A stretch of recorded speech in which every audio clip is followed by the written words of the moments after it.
Hi friends, అందరికీ నమస్కారం. Friends, ఈ వీడియోలో మన యొక్క ఆంధ్రప్రదేశ్ రాష్ట్ర వ్యాప్తంగా ఉన్నటువంటి తల్లులకు మరియు మహిళలకు ఇప్పుడిప్పుడే మన యొక్క ఆంధ్రప్రదేశ్ రాష్ట్ర ముఖ్యమంత్రి నారా చంద్రబాబు నాయుడు గారు ఊహించని 2 శుభవార్తలు అయితే చెప్పారండి.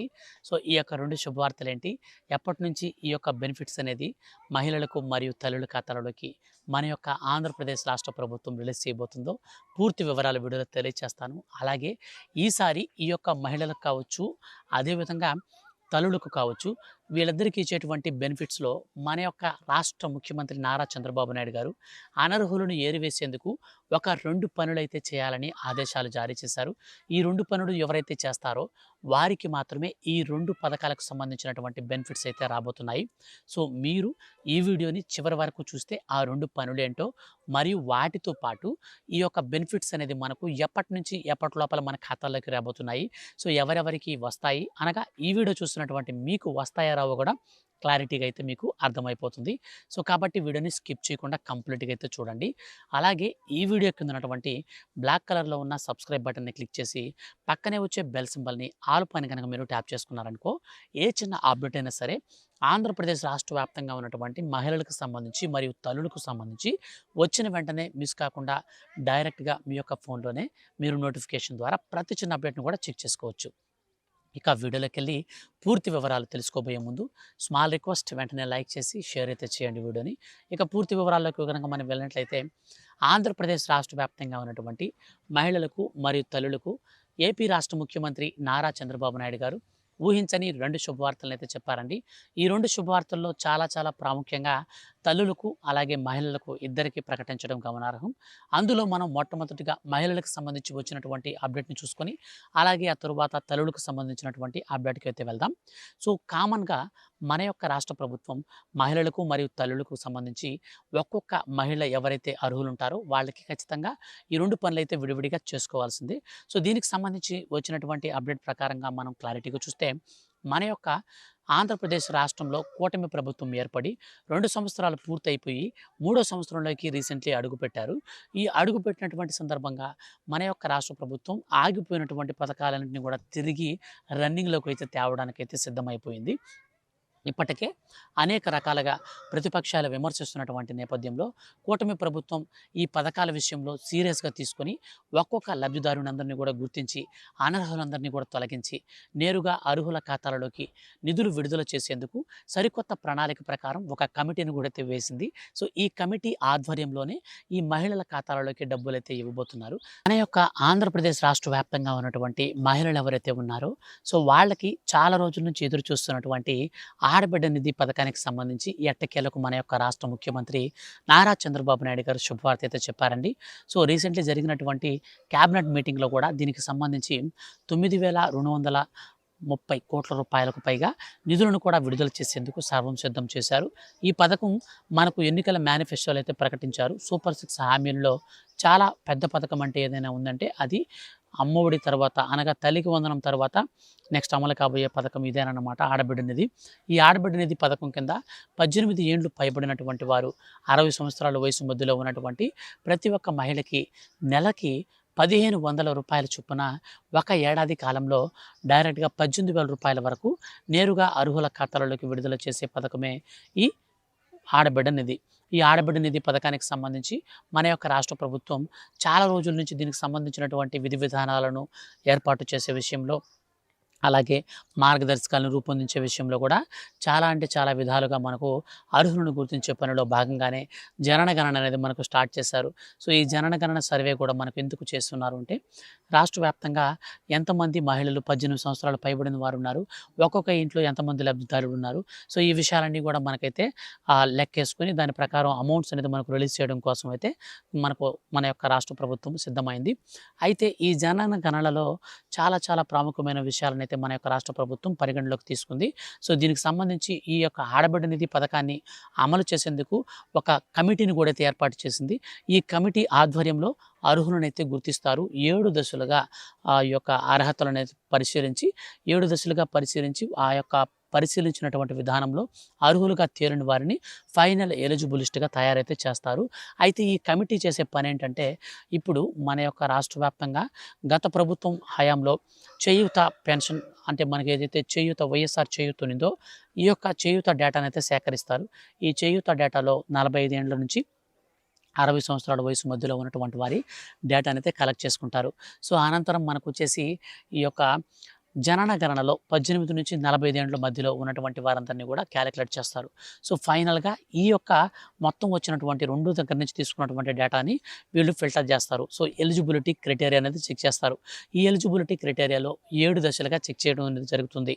ఈ 7 దశలు ఇప్పుడు నేను 1 బై 1 చెప్పుకుంటూ వస్తాను, మీరు ఈజీగా తెలుసుకోండి. సో చాలా చాలా ఇంపార్టెంట్ అనమాట. మొట్టమొదటిగా ఎవరైతే మహిళ ఉంటారో సో అర్హులు కావాలనుకుంటారో వారికి రేషన్ కార్డు అనేది ఖచ్చితంగా కలిగి ఉండాలి. అలాగే ఆధార్ కార్డు ఉండాలి. ఈ యొక్క రెండిటికి లింక్ అయితే కలిగి ఉండాలి. ఇక వీళ్ళు కుటుంబంలో అంటే రేషన్ కార్డులో ఉన్నటువంటి వారు ఎవరు కూడా గవర్నమెంట్ ఎంప్లాయీస్ కానీ, ప్రభుత్వ ఉద్యోగులు కానీ, రాజ్యాంగబద్ధమైన పదవుల్లో ఉన్నవారు కానీ ఎవరు కూడా ఉండకూడదు. ఇన్ కేస్ ఒకవేళ ఎవరైనా వీళ్ళ కార్డులో ఉంటే వీళ్ళకి ఈ పథకానికి సంబంధించిన నిధులు రానే రావు. అయిపోయింది. నెక్స్ట్ మనకు వచ్చేసి కరెంటు బిల్లు 300 యూనిట్ల కంటే తక్కువ ఉండాలి. భూమి విషయానికి వస్తే మెట్ట అయితే 7 ఎకరాల వరకు ఉండొచ్చు. మాగాణి అయితే 3.5 ఎకరాలకే లిమిట్ అయితే ఉంటుంది. మెట్ట మాగాణి 2 కలిపితే మాత్రం 10 ఎకరాల వరకు ఉండొచ్చు. ఇక మున్సిపాలిటీ ఎవరైతే వర్కర్స్ ఉంటారో వాళ్ళకైతే మినహాయింపు ఉంటుంది. 4 చక్రాల వాహనాల్లో సొంత వాహనం అంటే ఓన్ వెహికల్ ఏదైతే వైట్ కలర్ బోర్డు కలిగినటువంటి వెహికల్స్ ఉంటాయో సో ఇవైతే వీళ్ళకి మనకు ఖచ్చితంగా అయితే డబ్బులు అయితే రావన్నమాట వాళ్ళకి.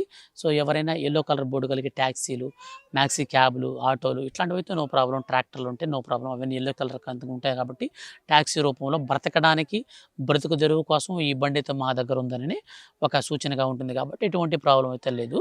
ఇక మనకు వచ్చేసి ఈ పథకానికి సంబంధించి చాలా చాలా ప్రాముఖ్యమైనది 300 యూనిట్ల కరెంటు బిల్ అయితే ఖచ్చితంగా మనకు కన్సిడర్ అయితే చేస్తారనమాట. సో ఇన్ కేస్ ఒకవేళ మీరు కనుక ఈ 300 యూనిట్లు అనేది 6 నెలల కంటే ఎక్కువ సార్లు కనుక ఏడాదిలో కనుక వచ్చుంటే మీకు ఈ పథకం అనేది ఖచ్చితంగా రద్దు అయితే చేస్తారు. సో ఈ విధంగా మనకు ఆడబిడ్డ నిధి పథకానికి సంబంధించి ఎలిజిబిలిటీ క్రైటీరియా అయితే చెక్ చేస్తారు. ఈ యొక్క ఎలిజిబిలిటీ క్రైటీరియా ప్రకారం ఫైనల్గా ఎవరైతే అర్హత సాధిస్తారో వారికి ఈ యొక్క పథకానికి సంబంధించి వచ్చే నెల 2వ వారంలోనే మనకు డబ్బులు అయితే విడుదల చేసేదానికి సర్వం అయితే సిద్ధం చేశారు. సో దీనికి సంబంధించి మరో 2-3 రోజుల్లో మనకు తాత్కాలిక అర్హుల లిస్ట్ కూడా రిలీజ్ కాబోతుంది. సో అర్హుల లిస్ట్ అనేది రిలీజ్ అయిన వెంటనే మిస్ కాకుండా మీ యొక్క పేరు అనేది అందులో ఉందా అలా తెలుసుకోవాలనుకుంటే ఛానల్ అయితే సబ్స్క్రైబ్ చేసుకోండి. ఇక మనకు రెండో అప్డేట్గా వచ్చినట్లయితే చూసుకున్నట్లయితే తల్లికి వందనం. సో ఇది మన యొక్క ఆంధ్రప్రదేశ్ రాష్ట్ర వ్యాప్తంగా ఉన్నటువంటి తల్లులకు సంబంధించి మన యొక్క రాష్ట్ర ప్రభుత్వం ప్రతిష్టాత్మకంగా అమలు చేస్తున్నటువంటి పథకం. సో ఇది అతిపెద్ద పథకం అని కూడా చెప్పుకోవచ్చు. సో లాస్ట్ గవర్నమెంట్లో కూడా ఏదైనా పెద్ద పథకం ఉందంటే అది అమ్మఒడే. సో ఈ గవర్నమెంట్లో కూడా మనకు తల్లికి వందనం పథకం, ఎందుకంటే దాదాపు 28 లక్షల మందికి పైగా తల్లుల ఖాతాల్లోకి డబ్బులు అయితే రిలీజ్ చేసేటువంటి అతిపెద్ద డీబీటీ స్కీమ్ అనమాట ఇది. So direct beneficiary transfer scheme అనేది చాలా పెద్దది. ఇది పక్క రాష్ట్రాల కంటే కూడా మన రాష్ట్రంలోనే ఇది చాలా పెద్ద స్కీమ్ అనమాట. అయితే ఈ యొక్క స్కీమ్ కింద అర్హత కలిగినటువంటి ప్రతి ఒక్క విద్యార్థి అనగా 1వ తరగతి నుంచి 12వ తరగతి వరకు చదివేటువంటి విద్యార్థులు ఎవరైతే ఉంటారో సో వీళ్ళందరికీ కూడా ఏడాది కాలంలో నేరుగా వారి ఖాతాలలోకి ఈ యొక్క స్కూల్స్లో ఎక్కువ మంది డ్రాప్ అవుట్స్ అనేది ఉంటున్నారు కాబట్టి ఈ డ్రాప్ అవుట్స్ని తగ్గించడం కోసం తీసుకొచ్చిన స్కీమే ఈ తల్లికి వందనం. ఈ పథకం కింద 13,000 రూపాయలు తల్లి ఖాతాలోకి, 2,000 రూపాయలు స్కూల్స్కి అయితే వెళ్ళిపోతాయి. సో ప్రైవేట్ స్కూల్స్లో చదివే వాళ్ళకి వాళ్ళ స్కూల్కి డబ్బులు వెళ్ళవు, కానీ గవర్నమెంట్ స్కూల్స్లో చదివేటువంటి విద్యార్థులకు మాత్రమే 13,000 పడుతుంది. ప్లస్ ఈ యొక్క 2,000 రూపాయలు అనేది స్కూల్ మెయింటెనెన్స్కి అయితే వెళ్ళిపోతుంది.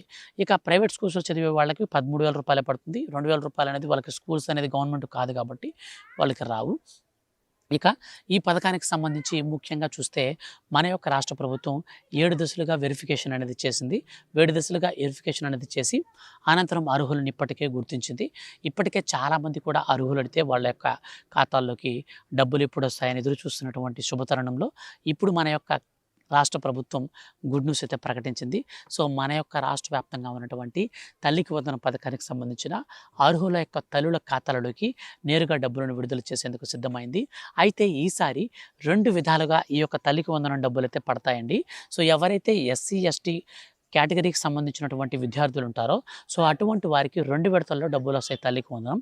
తొలి విడత కింద మనకు 9,000 రూపాయల వరకు డబ్బులు ఖాతాల్లోకి వస్తాయి. రెండో విడత కింద మనకు 4,000 రూపాయల వరకు ఖాతాల్లోకైతే పడతాయి. అంటే ఇంచుమించు మీకు 8,500 పడొచ్చు కొంతమందికి, రెండో విడతలో 4,500 పడొచ్చు. సో ఇది 9,500 లేదా 9,000 రూపాయలు, 8,500 అనేది మనకు. సో ఈ యొక్క అమౌంట్ లాస్ట్ టైం అయితే కొంతమందికి 8,500 పడ్డది, కొంతమందికి 9,000 రూపాయలు పడ్డాయి. సో అందుకని నేను మీకు ఇక్కడ 2 చెప్తున్నాననమాట.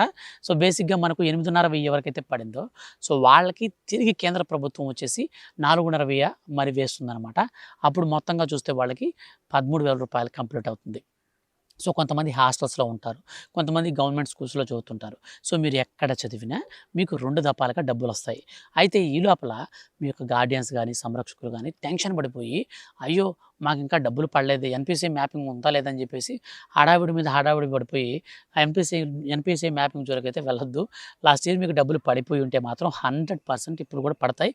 అయితే మీరు ఈ యొక్క 7 దశల్లో అర్హత సాధిస్తేనే పడతాయి. ఒకవేళ మీకు 7 దశల్లో అర్హత లేదనుకోండి, మీకు ఈ పథకానికి సంబంధించిన డబ్బులు రావు. ఇదైతే మీరు మైండ్‌లో పెట్టుకోండి. సో ఈ 7 దశలు ఏంటంటే, ఇప్పుడు నేను ఆడబిడ్డ నిధికి చెప్పాను కదా! సో సేమ్ అవే ఉంటాయి. అందులో హౌస్ హోల్డ్ మ్యాపింగ్ అనేది పర్టిక్యులర్‌గా ఈ తల్లికి వందనంలో మెన్షన్ చేశారు. 75% అటెండెన్స్ అనేది కూడా మెన్షన్ చేశారు. సో తల్లికి వందనం పథకానికి సంబంధించిన డబ్బులు మీకు రావాలి అంటే ఖచ్చితంగా మీకు 75% అనేది మీ యొక్క స్టూడెంట్ ఎవరైతే 1వ తరగతి నుంచి 12వ తరగతి వరకు చదువుతున్నారో ఆ విద్యార్థికి ఉండాలి. ఇక ఈ పథకానికి సంబంధించినటువంటి నిధులు మీ ఖాతాల్లోకి 100% రావాలి అంటే తల్లికి హౌస్ హోల్డ్ మ్యాపింగ్ అనేది ఉండాలి. సో ఈ విధంగా మనకు డబ్బులొస్తాయి. మరి కొంతమందికి విద్యార్థుల ఖాతాల్లోకి డబ్బులేసేస్తారండి. ఈ ఎవరికేస్తారంటే తల్లి లేక సంరక్షకులు, ఫాదర్ గానీ, ఎవ్వరు గానీ, గార్డియన్స్ గానీ ఎవ్వరు లేరు. సో ఒంటరిగా ఉన్నారు, అనాథగా ఉన్నారనుకోండి, ఆ యొక్క విద్యార్థికి బ్యాంక్ అకౌంట్ ఉంటే ఆ బ్యాంక్ అకౌంట్‌లోనే డబ్బులేస్తారు. సో ఇది నిజంగా చాలా అంటే చాలా మంచి డెసిషన్ అని చెప్పుకోవచ్చు. సో ఈ విధంగా మన యొక్క ఆంధ్రప్రదేశ్ రాష్ట్ర విద్యాశాఖ మంత్రి, అలాగే రాష్ట్ర ముఖ్యమంత్రి నారా చంద్రబాబు నాయుడు గారు జూలై మనకు మొదటి వారంలోనే ఈ తల్లికి వందనం పథకానికి సంబంధించిన నిధులను విడుదల చేయబోతున్నారు. సో వీటికి సంబంధించి ఇప్పటికే ఫైనల్ ఎలిజిబుల్ లిస్ట్ కూడా అయితే మనకు తయారు చేసే పనిలో మన యొక్క రాష్ట్ర ప్రభుత్వం సిద్ధమైంది. తాత్కాలిక అర్హుల లిస్ట్ ఇప్పుడు అందుబాటులో ఉంది. వీడియో కింద డిస్క్రిప్షన్‌లో నేను మీకు లింక్ ఇస్తాను. ఆ లింక్‌ని క్లిక్ చేసి మీ యొక్క స్టేటస్ అయితే చెక్ చేసుకోండి. ఆ లిస్టులో మీ యొక్క పేరుకు సంబంధించి ఏవైనా ఇనెలిజిబిలిటీకి సంబంధించినటువంటి రిమార్క్స్ దగ్గర ఏదైనా మెన్షన్ చేసి ఉంటే కామెంట్ అయితే చేయండి. దానికి సంబంధించిన పూర్తి వివరాలు నేను మీకు తెలియచేసి, మీకు ఎలిజిబుల్ లిస్ట్‌లోకి మీ పేరు ఎలాగ వెళ్ళాలో ఖచ్చితంగా నేను మీకు హెల్ప్ చేస్తాను. కాబట్టి మీరు ఖచ్చితంగా మన ఛానల్‌ని సబ్స్క్రైబ్ చేసుకొని ఎప్పటికప్పుడు ఏ చిన్న అప్డేట్ వచ్చినా మిస్ కాకుండా మీరు ఫాలో అవుతున్నట్లయితే మీకు ఏ పథకమైనా సరే గవర్నమెంట్ నుంచి వచ్చిన వెంటనే మిస్ కాకుండా నేరుగా మీ ఖాతాలోకి వచ్చే విధంగా మన ఛానల్‌లో నేను మీకు వీడియోస్ చేసి తెలియజేస్తూ ఉంటాను. సబ్స్క్రైబ్ చేసుకోకుండా చూస్తూ ఉంటే దయచేసి వెంటనే సబ్స్క్రైబ్ చేసుకోండి. వీడియోని లైక్ చేసి మీ యొక్క ఫ్రెండ్స్ అండ్ ఫ్యామిలీస్ అందరికి కూడా షేర్ చేయండి. Thank you for watching.